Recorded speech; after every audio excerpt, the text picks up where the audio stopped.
வணக்கங்க. தனி மிளகாத்தூள் வீட்லயே அதுவும் மிக்ஸிலயே எப்படி அரைக்கிறது அப்படிங்கறது தான் இந்த வீடியோல பார்க்க போறோம்.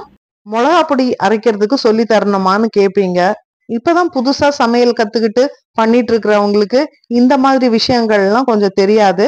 அவங்க இதெல்லாம் தெரிஞ்சுட்டாங்கன்னா லைஃப் லாங் அவங்க ஒரு ஆரோக்கியமான சமையலை பண்ணி சாப்பிடுவாங்க.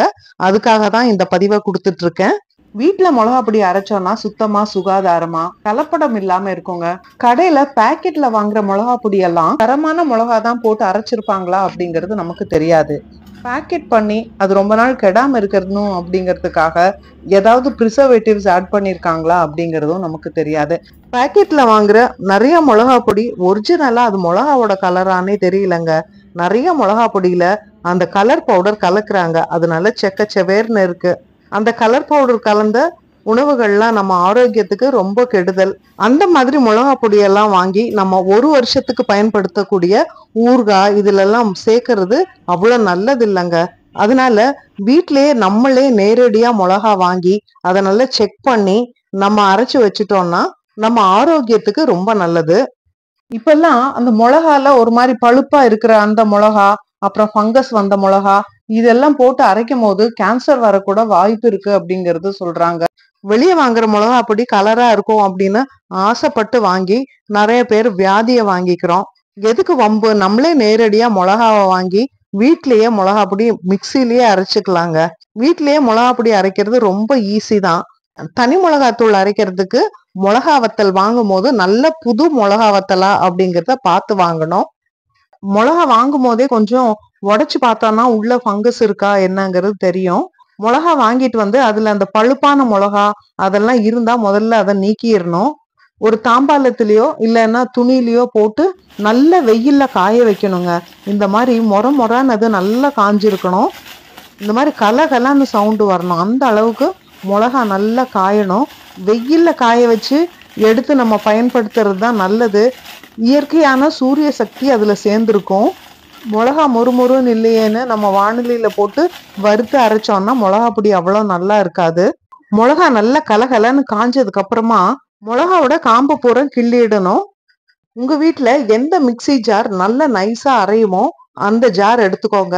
பொதுவா இந்த சின்ன ஜார் தான் நல்லா அரையும். அதுதான் கொஞ்சம் போட்டா கூட நல்ல பவுடரா அரைக்க முடியும்.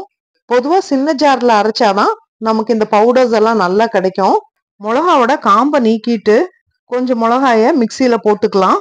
மிக்சியில ஒரு 3/4 பங்குக்கு போட்டுக்கலாம். நான் இந்த மிக்சி ஜாரோட மூடி நல்லா கூண்டு மாதிரி இருக்கிறதுனால மிக்சியில ஃபுல்லா நிறைச்சிருக்கேன். மிக்சியை ஆன் பண்ணி ஒரு 2-3 சுத்து சுத்துனா இந்த மாதிரி தருன்னு ஆயிடும். இந்த மாதிரி தருன்னு ஆனதும் நம்ம இது மேல அப்படி கொளிச்சு கொஞ்சம் சில்லி ஃபிளேக்ஸ் எடுத்து வச்சுக்கலாம். இந்த சில்லி ஃபிளேக்ஸ் இன்னும் கொஞ்சம் பெருசு பெருசா இருக்கணும்னா ஒரு சுத்து கம்மியாவே சுத்தி எடுத்துக்கங்க. நான் எடுத்து இந்த மாதிரி பாட்டில போட்டு வச்சுப்பேன். இது நிறைய ஐட்டம்ஸ்க்கு நிறைய டிஷ்ஷஸ்க்கு நம்ம மேல தூவுனா ரொம்ப நல்லா இருக்கும். பொரியல் எல்லாம் பண்ணும் போதும் கூட மேல தூவுனா அந்த பொரியல் பாக்குறதுக்கே ரொம்ப அழகா இருக்கும். அதனால இந்த சில்லி ஃபிளேக்ஸ் நான் எப்பவுமே எடுத்து வச்சுப்பேன். சில்லி ஃபிளேக்ஸ் எடுத்ததுக்கு அப்புறம் அதே ஜார்ல மேல இன்னும் கொஞ்சம் மிளகாவை சேர்த்துட்டேன். இது மிக்சியில போட்டு மறுபடியும் அரைச்சேன். இந்த மாதிரி ஆயிடுச்சு. மிக்சி ஜாரை நிறைச்சு நம்ம அரைக்க அது கீழே போயிட்டே இருக்கும். இந்த மாதிரி கீழே போக போக மீதி இருக்கிற மிளகாவை மேலேயே போட்டு அரைச்சிக்கணும். இப்ப பாருங்க எல்லா மிளகாயும் போட்டதுக்கு அப்புறம் 3/4 ஜாருக்கு மிளகா பொடி வந்துருச்சு. இந்த பொடி நல்ல தருன்னு இருக்கு. இந்த மாதிரி இருக்கிற மிளகா பொடி பொரியலுக்கு தொக்குக்கு எல்லாம் ரொம்ப நல்லா இருக்கும்.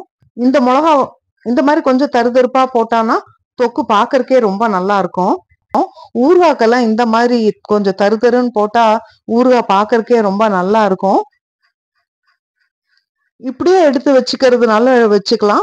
ஜலிச்சு எடுத்தும் வச்சுக்கலாம். ஜலிச்சு எடுத்துட்டோம்னா இன்னும் கொஞ்சம் ஃபைனான மிளகா பொடி கிடைக்கும். ஆனா அந்த மாதிரி ஜலிச்சு எடுத்து நீங்க பண்றதா இருந்தானா பழக்கம் இல்லாதவங்க மூக்குக்கெல்லாம் ஏதாவது துணியை கட்டிக்கோங்க, இல்ல மாஸ்க் போட்டுக்கோங்க. கைக்கு கூட கிளவுஸ் போட்டுக்கோங்க. இல்லைன்னா எல்லாம் கையெல்லாம் எரியும். எல்லாருக்கும் அப்படி இல்ல, பழக்கம் இல்லாதவங்களுக்கு அந்த மாதிரி இருக்கும். மிளகாவை தேவையான அளவுக்கு பவுடர் அரைச்சதுக்கு அப்புறமா அது லைட்டா ஈரம் இருக்கும். ஏன்னா மிக்சியில மூடிதான் நம்ம அரைக்கிறோம். அது சூடு ஆயிருக்கும். அதனால ஒரு தட்டுல கொட்டி இந்த மாதிரி ஆற விடணும். அந்த ஈரம் இருந்ததுனால கட்டி கட்டியா ஆயிடுச்சு. இந்த மாதிரி கட்டி எல்லாம் இருந்தா அதெல்லாம் உடைச்சு விட்டுடணும்.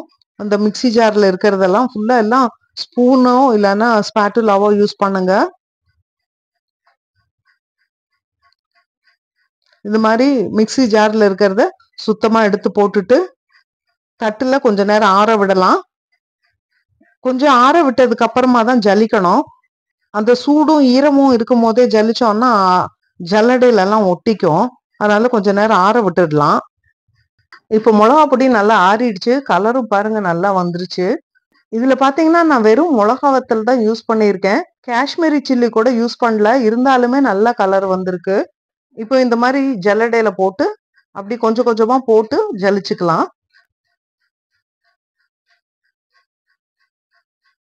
இந்த மாதிரி ஜலிச்சோம்னா நல்லா ஃபைனா இருக்கிற பவுடர் கீழே வந்துடும். அந்த திப்பி எல்லாம் ஜல்லடையிலேயே நின்னுக்கும். பாருங்க, ஜலிச்சதுக்கு அப்புறம் ஜலிச்சதுக்கும் இந்த கொரன்னு இருக்கிறதுக்கும் வித்தியாசம் இருக்கு.